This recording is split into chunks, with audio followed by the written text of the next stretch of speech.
Bueno, muy buenos días. Mi nombre es Alonso Lizano, yo soy médico especialista en cardiología. No soy mexicano, soy costarricense. Me encuentro este año acá en el Instituto Nacional de Cardiología realizando mi fellow en cuidado crítico coronario y urgencias cardiovasculares.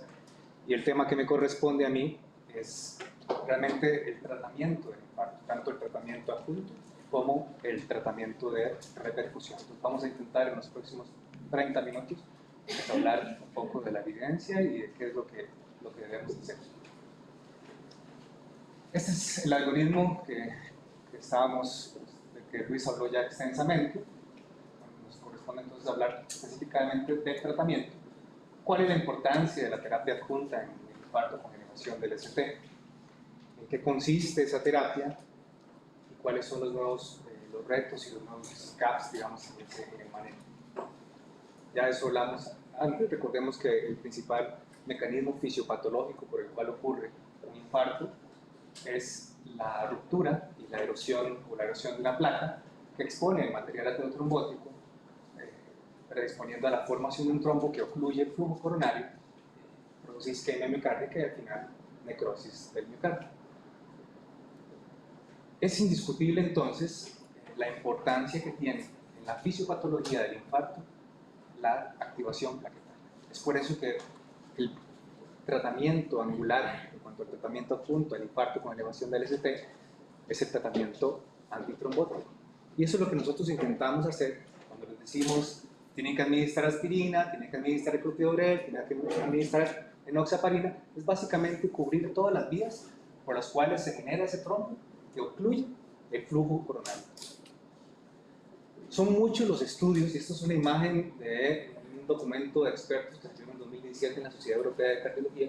Son muchos los estudios que se han hecho con relación al tratamiento plaquetario. Vean que solamente entre el 96 y el 2017, esos son solamente estudios con antiplaquetarios, más de 20 estudios, algunos con más de 30.000 pacientes. Así que la evidencia, si hay un tema que se ha estudiado en la cardiología, es la antiagregación plaquetaria.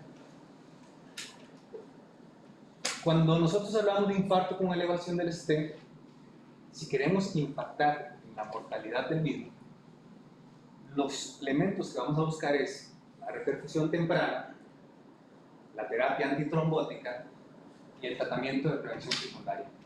¿Esto para qué? Con esto nosotros vamos a intentar disminuir la activación plaquetaria y la activación de la cascada de la coagulación con el fin de intentar retornar el flujo coronario y disminuir eventos cardiovasculares. Entonces, cuando nosotros administramos todos esos tratamientos antitrombóticos, intentamos, en algunos pacientes, cuando ustedes le administran este tratamiento inicial, algunos van a reperfundir, van a ayudar a prevenir embolización distal y a mejorar la perfusión miocárdica, y van a prevenir la reoclusión en pacientes que son fibrinolizados o pacientes que son llevados a cateterismo. Y todo esto nos lleva a que ocurran menos eventos cardiovasculares. Sí, aumentamos un poco el riesgo de sangrado, pero en definitiva, en este caso, el beneficio supera el riesgo que le estamos otorgando al paciente. Ahora, independientemente de la terapia de reperfusión que le damos a nuestro paciente, el inicio oportuno de la terapia antitrombótica va a ser fundamental. Así sea fibrinolisis, así sea intervención coronaria percutánea, el inicio de la terapia es algo fundamental. Hablamos de anticoagulantes, hablamos de los antiplaquetarios y los antagonistas de la glucoproteína 2B3A, que realmente antes eran todo un boom, pero ya con el paso del tiempo y la evidencia nos mostró que solamente tiene algunas indicaciones muy específicas. Cuando ustedes van a administrar el tratamiento, ya eso está descrito, o sea, no hay que inventar absolutamente nada. En pacientes que van a ser fibrinolizados, vamos a dar en pacientes menores de 75 años un bolo de 30 miligramos intravenoso de enoxaparina y posteriormente iniciamos a 1 miligramo por kilo 2 veces al día. Si el paciente tiene más de 75 años, la dosis que le corresponde es de 0.75 miligramos por kilo 2 veces al día, y si el paciente ya es conocido portador de una insuficiencia renal, eso es más difícil de captarlo, pues en el paciente en agudo, pues la dosis de enoxaparina tiene que disminuirse. Ya si el paciente va a ser llevado a angioplastía primaria, porque ese es el método que escogimos para reperfundir y estamos a una distancia, en un tiempo adecuado, pues la primera opción va a ser la heparina no fraccionada. Esto en cuanto al tratamiento anticoagulante, nada más recordemos, como decíamos, si vamos a fibrinolizar, es mucho más sencillo para nosotros usar enoxaparina, que se puede usar heparina de bajo peso molecular, y si vamos a llevar al paciente a heparina, a intervención coronaria percutánea, el tratamiento de primera opción va a ser la heparina no fraccionada. Ahora bien, cuando hablamos también del tratamiento antiplaquetario, las dosis van a ser, una vez que ustedes están sospechando o que identifican que el paciente tiene una elevación del ST, damos una dosis de carga de 300 miligramos de aspirina, damos una dosis de 300 miligramos de clopidogrel si el paciente tiene menos de 75 años. Si el paciente tiene más de 75 años, se le da solamente una dosis de carga de 75 miligramos. Y si el paciente va a ser llevado a angioplastía primaria, la dosis que le corresponde es de 600 miligramos.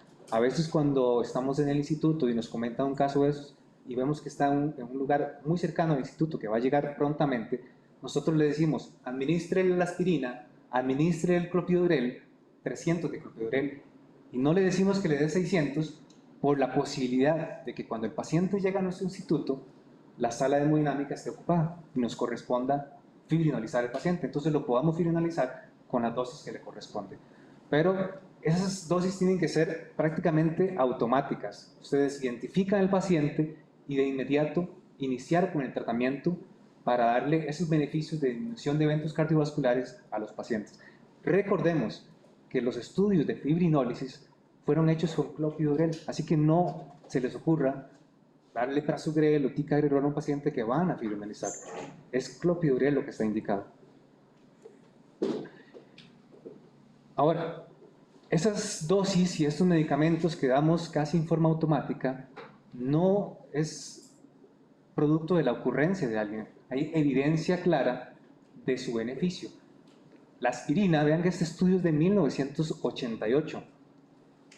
El ICIS-2 fue prácticamente el primer estudio que mostró el beneficio de la aspirina en pacientes con síndrome coronario agudo. Vean que en un estudio con más de 17,000 pacientes con sospecha de infarto en menos de 24 horas, en los cuales la aspirina demostró una reducción significativa de la mortalidad vascular a 5 semanas de haber recibido el tratamiento.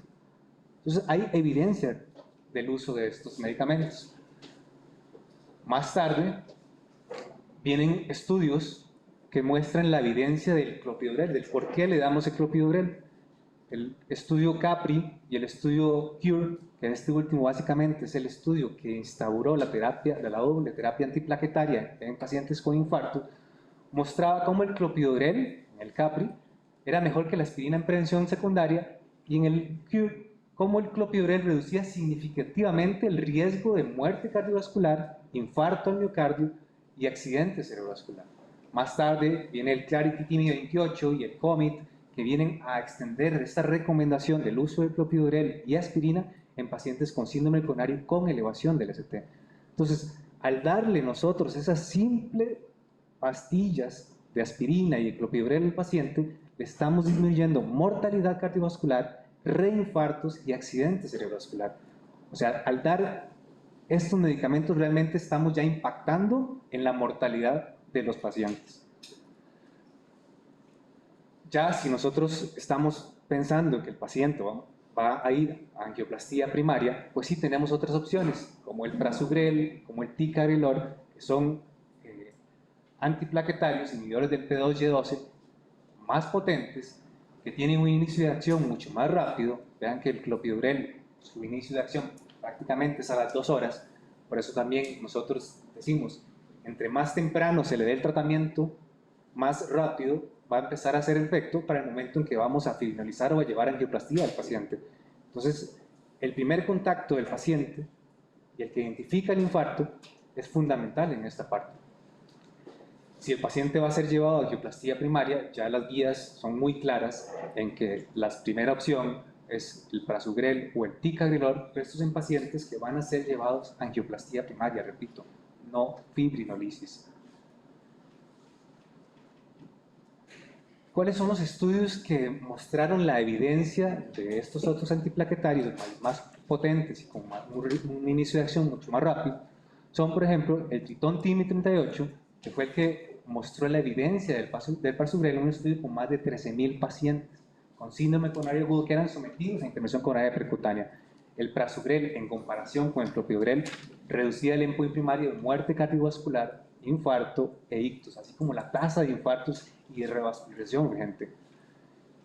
Por otro lado, el ticagrelor, en el estudio en ese mismo año, también muestra cómo en comparación con clopidogrel, en un estudio de más de 18.000 pacientes, disminuida también muerte cardiovascular, síndromes coronarios y eventos cerebrovasculares. Ahora, hay otros tratamientos que nosotros, a la par de la aspirina, del clopidogrel y de la anticoagulación, pues podemos dar. Aguas con esto, porque cuando ustedes leen las guías, muchas veces dicen, o les mencionan, el tratamiento del dolor, inclusive por razones meramente humanitarias, es necesario. Pero vean que la morfina retrasa la absorción y la acción de los antiplaquetarios como el clopidogrel y el ticagrelor. Así que a lo mejor no es una de las mejores, de las principales opciones. Y recordemos que la fisiopatología del dolor en pacientes con un infarto está mediado por isquemia. Así que a lo mejor el tratamiento sería reperfusión y aliviar la isquemia con vasodilatadores. El oxígeno, eso es clásico. Llega el paciente con dolor y he visto un montón de lugares donde de inmediato va el oxígeno encima. Hay evidencia de que el paciente que no tiene una saturación menor al 90% no ocupa oxígeno. Inclusive hay estudios que muestran que la hiperoxigenación puede aumentar el daño a nivel de miocardio. Entonces, nada cuesta revisar si el paciente que tenemos frente a nosotros, a través de un oxímetro de pulso, tiene una saturación o no por debajo de 90, para ver si tiene o no indicación el oxígeno.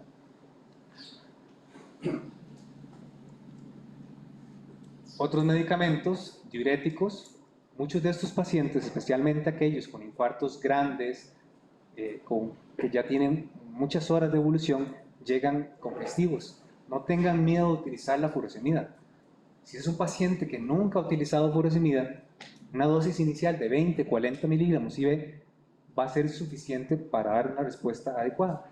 Si el paciente ya utilizaba diuréticos en casa, la dosis, al menos la dosis que utiliza en casa, dada IV, es lo que debemos dar. Y los nitratos nos va a permitir aliviar sintomatología, va a ser muy útil especialmente en pacientes que se encuentran hipertensos, pero también hay que tener sus cuidados. Si es un paciente con sospecha de un infarto con extensión a ventrículo derecho, la nitroglicerina no está recomendada, o pacientes que tienen antecedente de ingesta de inhibidores de la fosfodiesterasa 5, como es el sildenafil, darle nitroglicerina va a hacer que tenga una hipotensión muy importante y puede llegar a ser perjudicial para el paciente. Entonces, aunque tiene sus indicaciones, también hay que tener cuidado en el uso del mismo. Los inotrópicos, ya esto es un poco un manejo más avanzado porque ya son pacientes que tenemos en choque cardiogénico, probablemente no va a ser el paciente con el manejo que ustedes inicialmente van a tener. Y las estatinas, que es parte del combo de medicamentos que le decimos siempre que le den a los pacientes, que le decimos, dele aspirina, dele clopidogrel y dele la estatina. Esto tampoco es antojadísimo. Hay estudios que han mostrado que tratamiento intensivo con estatinas versus un tratamiento menos intensivo, el tratamiento intensivo reduce muerte cardiovascular, reduce reinfartos, reduce necesidad de nuevas revascularizaciones coronarias. Entonces, es otro tratamiento que tiene que ir ahí incluido siempre, casi que en automático, a no ser que tenga alguna contraindicación.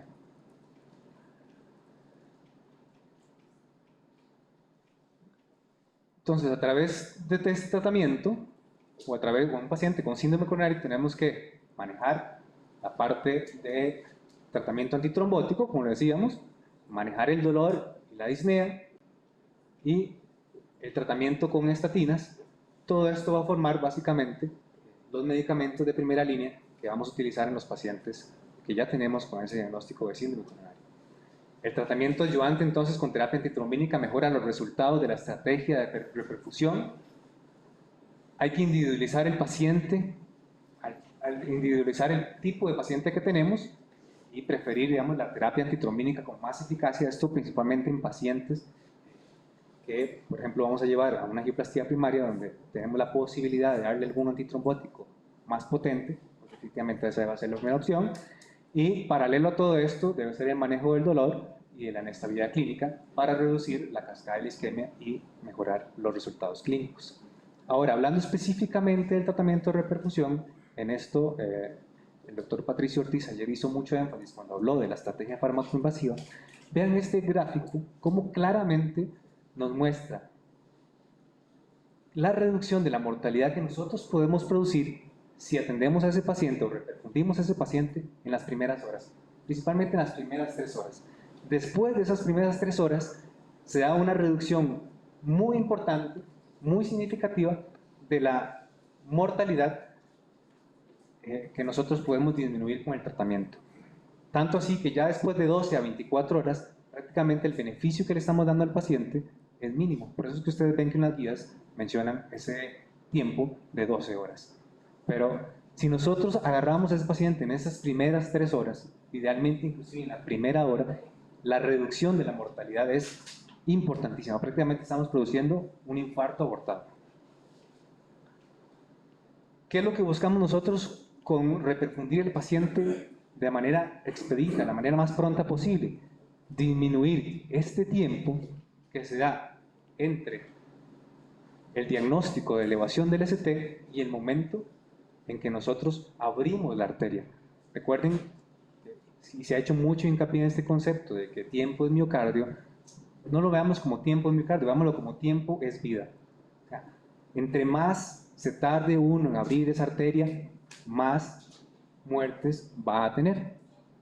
Eso es básicamente lo que ustedes tienen que tener siempre en mente. Hay gente que dice, no, pero es que las guías dicen que tengo 12 horas para abrir esa arteria.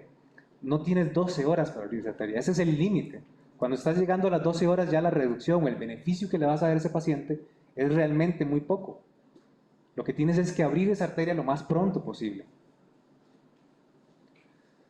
Entonces el tratamiento de reperfusión busca abrir el vaso, ya sea por cateterismo, ya sea por fibrinólisis, o ya sea con la combinación de ambos, que es lo que llamamos estrategia fármaco-invasiva. La reperfusión, ya sabemos, y lo hemos insistido una y otra vez, es el factor más importante en el pronóstico del paciente con infarto con elevación del ST. Vean cómo hay un aumento importantísimo de la mortalidad en aquellos pacientes que no son llevados a reperfundir, son los que tienen más mortalidad. Y el beneficio se extiende a más de 20 años. ¿Cuál es el mejor método de reperfusión? Ya eso básicamente ya no se debería estar discutiendo. En los primeros años sí había una discusión importantísima cuando empezó a aparecer la angioplastía primaria de fibrinólisis o angioplastía primaria. Está muy claro, ya en los estudios han mostrado que la angioplastía primaria es la primera opción, es la más efectiva.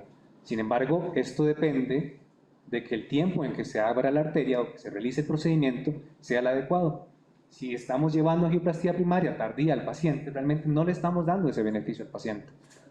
En ese momento se dieron muchos estudios que intentaban comparar ambas estrategias. Vean ese estudio de Lancet, donde comparaban fibrinólisis con angioplastía primaria. Era en ese momento un tratamiento pues, adjunto un poco diferente al de ahora, pero sí mostraba que la angioplastía era mejor que la fibrinólisis en cuanto a mortalidad, isquemia recurrente, eventos cerebrovascular, etc.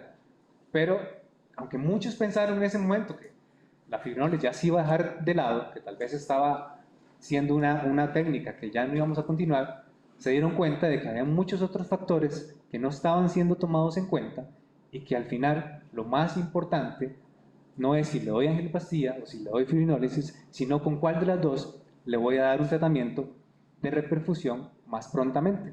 Vea este estudio, el FAST-MI, donde la fibrinólisis y la angioplastía primaria básicamente tenían los mismos resultados, no había diferencias estadísticamente significativas. Al contrario de sí, no reperfundía el paciente, efectivamente la sobrevida disminuía muchísimo. Este imagen, ustedes lo vieron también en la presentación ayer del doctor Patricio Ortiz, es un estudio que sale en el 2015, si no me equivoco, de Nalamuto, que es del por qué nosotros ponemos ese tiempo de 60 minutos que ustedes vieron en el algoritmo.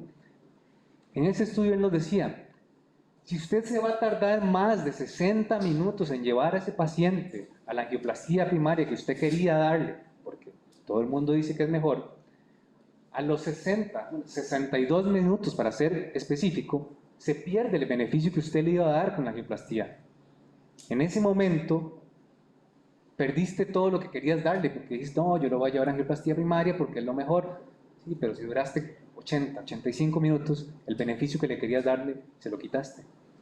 Si eso ya ustedes lo saben, de que el tratamiento se va a retardar más de 60 minutos, ni lo piensen, inicien la fibrinólisis, a no ser que el paciente tenga alguna contraindicación que impida que ustedes le den ese tratamiento.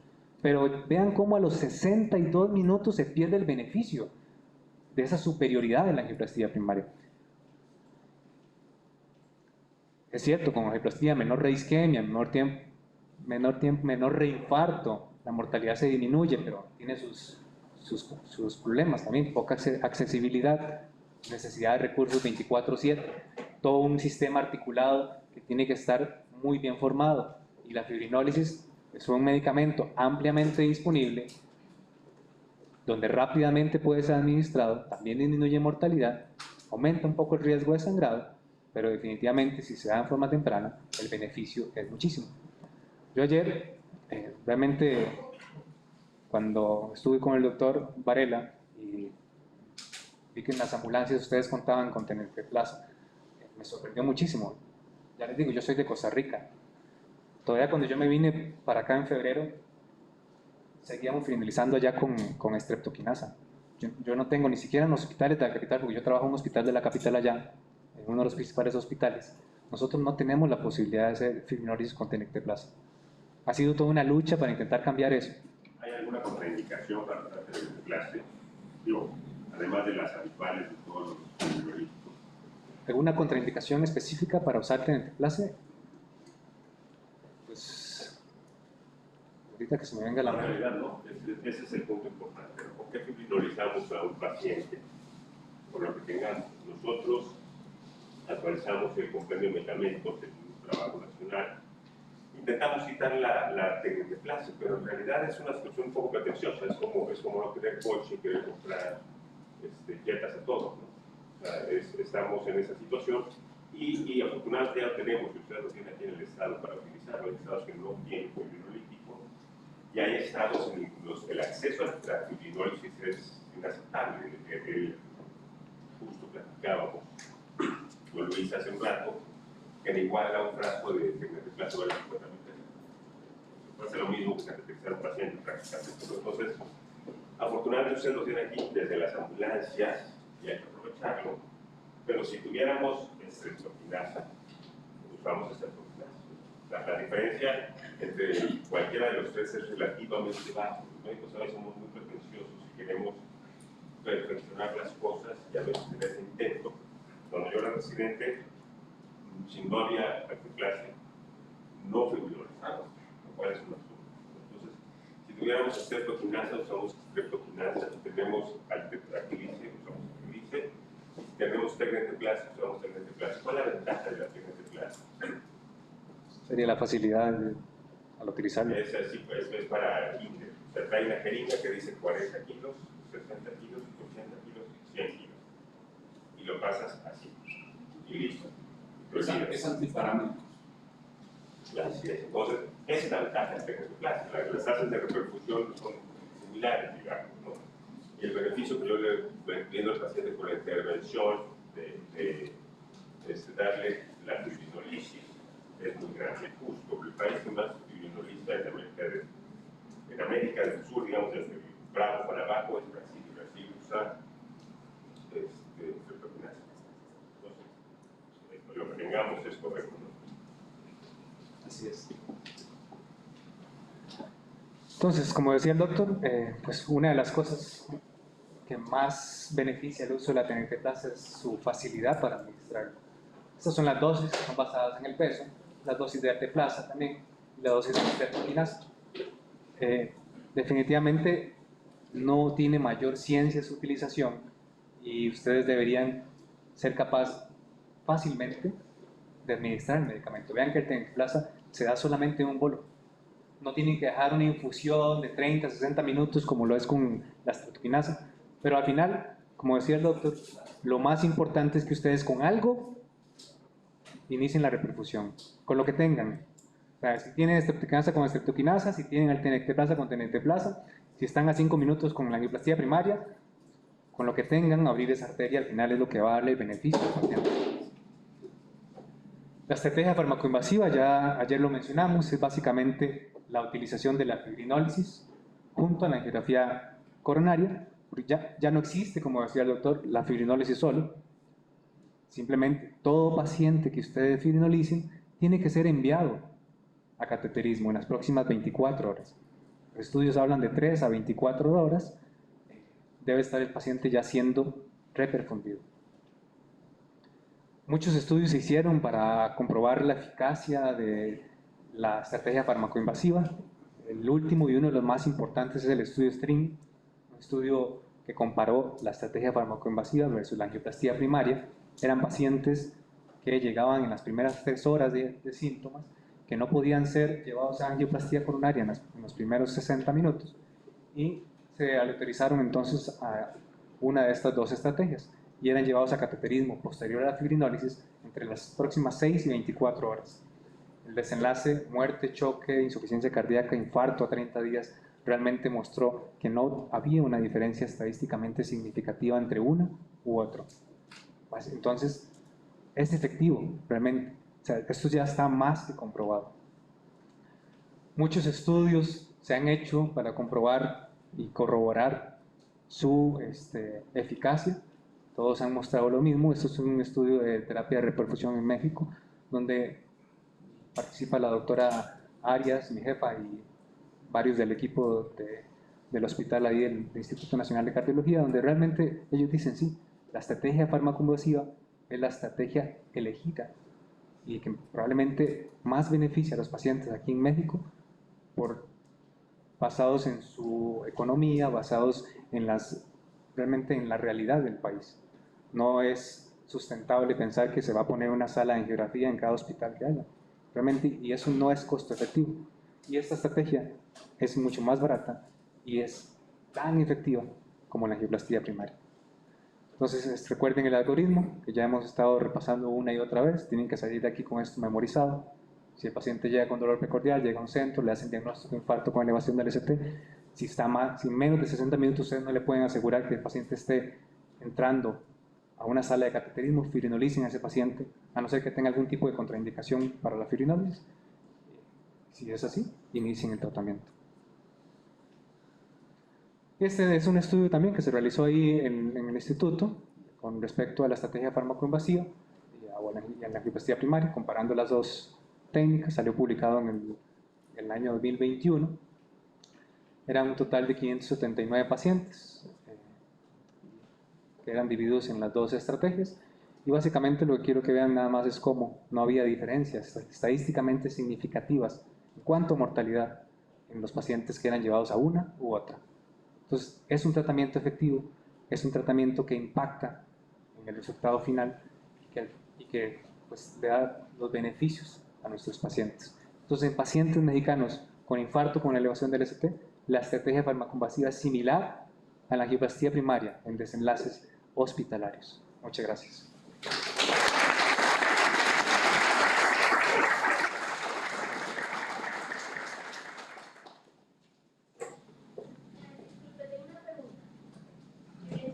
Suponiendo que el paciente quisiera ir al médico privado, ¿cuál fibrinolítico sería lo más apropiado para el paciente? Preguntar quisiera. A ver, si yo como paciente asisto con un infarto con elevación y llego a un centro privado donde me ponen a elegir con cuál fibrinolítico quiero que me reperfundan, ¿cuál escogería? Definitivamente, primero tendría que decir que si solo tiene uno, con ese. Y si tienen las tres opciones, con tenecteplasa. Al final, si ustedes ven las tasas de flujo TIMI3 en las arterias coronarias, que es el flujo, digamos, un flujo normal en las arterias coronarias, comparado con respecto a, digamos, a cada uno de los fibrinolíticos, la estreptoquinasa tiene un 33% de los pacientes adquieren un flujo TIMI3 una vez que ustedes los fibrinolizan. El alteplasa anda por ahí del 55-56% y el tenecteplasa tiene un porcentaje de flujo TIMI3 en la arteria tapada de un 60-62%. Así que si tuviera que elegir yo y me dicen aquí tengo las tres opciones, les voy a decir con tenecteplasa. Aparte que es más sencillo y es más difícil que se equivoquen pasándome la dosis, pasándome el medicamento. Pero si llego y me dicen solo tenemos uno, con ese pónganme en ese. Sí, claro, esto es una historia que nos habla de la medicina moderna en el sentido que el primer megatrial que se hizo en la historia de la medicina fue justamente Aquilice contra estreptoquinasa, que fue el gusto, que fueron 50 y tantos mil pacientes, 54.000 si no me equivoco. Y entonces el resumen es que si necesitas 50.000 pacientes para decidir qué estrategia es mejor, la respuesta es que las estrategias son iguales, ¿no? Si hubiera una gran diferencia, con 100 pacientes demuestras que hay diferencia, ¿no? Entonces, el que tengas, y efectivamente, si tienes los tres, pues tenecteplasa tiene un poquito más de posibilidad de repercusión. Incluso en el instituto se hizo un esquema rápido de Aquilice, que tiene una mejor tasa de repercusión. En vez de hacer Aquilice en una hora, lo haces en media hora, y la tasa de repercusión es un poquito mayor. Esos son talles finos. Lo que queremos es que se trombolicen los pacientes que no puedan estar en una sala en una hora, ¿no? Ese es el mensaje. ¿Sí, doctor? Sí. Una situación, o sea, cuando tenemos un paciente con síntomas clínicos gráficos, no dudamos pero en ciertas circunstancias en las que dejamos alguna duda de la cuestión de la presentación clínica y por ejemplo el paciente con la izquierda, lo utilizamos generalmente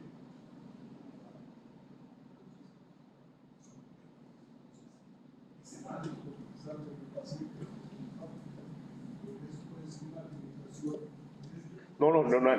nadie pensaría que hizo mal, doctor, de ningún modo. Si tiene dolor, si tiene síntomas característicos y bloqueo de rama izquierda, haría mal si no lo tromboliza. Yo no sé si va a ser infarto. Eso lo sabré cuando le haga enzimas. Pero yo haría mal si no lo tromboliza. Siempre que veo a un paciente con infarto, mi comentario es ese. Prefiero equivocarme ahorita y decir que es un infarto, a equivocarme 6 horas después y decirle tuvo un infarto y no le hice nada.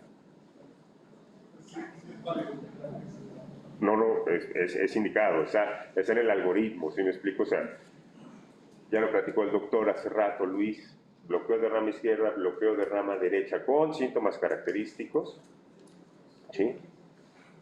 Tiene indicación de tratamiento de repercusión. Obviamente, si yo tengo cierta duda y a lo mejor el paciente va a estar en la sala de cateterismo en 1 hora y cuarto, pues a lo mejor me lo llevo a la sala de cateterismo, ¿sí? Si no va a estar en la sala de cateterismo y tiene dolor y tiene descarga adrenérgica y tiene bloqueo de rama izquierda blanca, pues lo trombolizo y lo envío. ¿Sí me explico? Y perderemos pacientes, y ahí se los cuento, ¿eh? O sea, alguno de esos pacientes sangrará y se puede morir un sangrado. Sí. El número absoluto es el que justifica las acciones. ¿Sí? Y para eso queremos ofrecer una red de apoyo. Justamente ahorita están en Sinaloa viendo un paciente que tuvo un infarto ayer y que el electro deja duda de si está agudo todavía. Y bueno, ya el cardiólogo está ahí comentándole, oye, ¿sigue con dolor? No sigue con dolor. Si ese paciente tiene 24 horas, pero sigue con dolor, ese ya no va a angioplastia, se va a cateterismo directo. Pero esa es la idea de que nosotros estemos apoyándolos. Oye, ¿qué te parece este electro? Oye, ¿lo trombolizo o no lo trombolizo? Y en base al análisis de esa circunstancia, podríamos decir, a lo mejor si va a estar en la sala en 1 hora y cuarto, hora y 20, pues llévalo a la sala, pero si no, dolor, bloqueo de rama, dolor característico, no es que le duele la pierna, ¿verdad? Dolor, trombolesia característica, bloqueo de rama, es indicación de fibrinólisis en las primeras 2 horas. ¿Sí? Son contraindicaciones para la fibrinolisis. Se les va a dar y digo, podemos decir muchas, pero lo mejor es que las bajen y las guarden en nuestro cerebro alterno para que hay checklist de trombolisis. ¿Sí? Yo se las puedo platicar, pero el chiste es que ustedes lo tengan. Entonces, cuando quieran hacer fibrinólisis, en la aplicación, ahí van a estar, ahí están, y si no, pues descárguenla y ténganla aquí a la mano para el momento que vayan a hacerlo. Es una práctica muy conveniente que yo saque mi lista, no es que me la sepa de memoria, yo te puedo decir, oye, yo me la sé de memoria y se la digo falla, entonces la saco y reviso. ¿Sí? Sangrado reciente, presión arterial, hemorragia cerebral, inicio de hemorragia cerebral, sangrado gastrointestinal, cirugía reciente y otras cositas. No importa, lo que tú tienes que hacer cada vez que va a hacer una trombolisis y ustedes en la ambulancia se las van a hacer, es sacar el checklist y guardarla. O sea, yo pongo, anoto y guardo, o sea, alguna eventualidad, sí, mira, no tenía contraindicación y lo hice. ¿Sí?